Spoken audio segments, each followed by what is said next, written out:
నమస్కారం, news desk Telugu ఛానల్కి స్వాగతం. ఈరోజు జాతీయ వార్తలు వచ్చేసరికి భారతీయ రైల్వేలో మరో కొత్త అధ్యాయం ప్రారంభమవుతుంది. దేశంలో తొలిసారి వందే భారత్ స్లీపర్ రైళ్లు పట్టాలెక్కుతున్నాయి. వేగం నిర్ధారించేందుకు పరీక్షలు ప్రస్తుతం జరుగుతున్నాయి. తాజాగా నిర్వహించిన పరీక్షలో వందే భారత్ స్లీపర్ రైలు గరిష్టంగా గంటకి 180 కిలోమీటర్ల వేగాన్ని అందుకుంది. ఈ మేరకు రైల్వే మంత్రి అశ్విని వైష్ణవ్ రైలు ప్రయాణానికి సంబంధించిన ఆసక్తికర వీడియో పోస్ట్ చేశారు. ఇంత వేగంగా వెళ్తున్న సమయంలోనే ట్రేపై పెట్టిన గ్లాసులో చుక్క నీరు కూడా కింద పడవకపోవడం విశేషం. ప్రస్తుతం ఇందుకు సంబంధించిన వీడియో వైరల్ గా మారింది.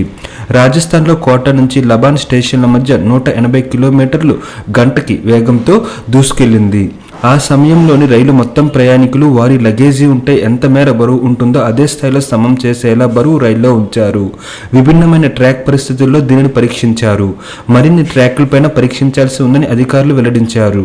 త్వరలోనే ఈ రైలు దేశవ్యాప్తంగా అందుబాటులోకి రానుంది. ఈ రైల్లో మొత్తం 16 బోగీలు ఉంటాయని, అందులో 10 థర్డ్ ఏసీకి, 4 సెకండ్ ఏసీకి, 1 బోగీ ఫస్ట్ ఏసీకి కేటాయిస్తున్నారు. వందే భారత్ స్లీపర్ రైల్లో సీటింగ్తో పాటు లగేజీ కోసం 2 బోగీలు ఉంటాయని అధికారులు వివరించారు. ప్రస్తుతం వందే భారత్ స్లీపర్ దూసుకెళ్తున్న రైలు వీడియో వైరల్ అవుతుంది.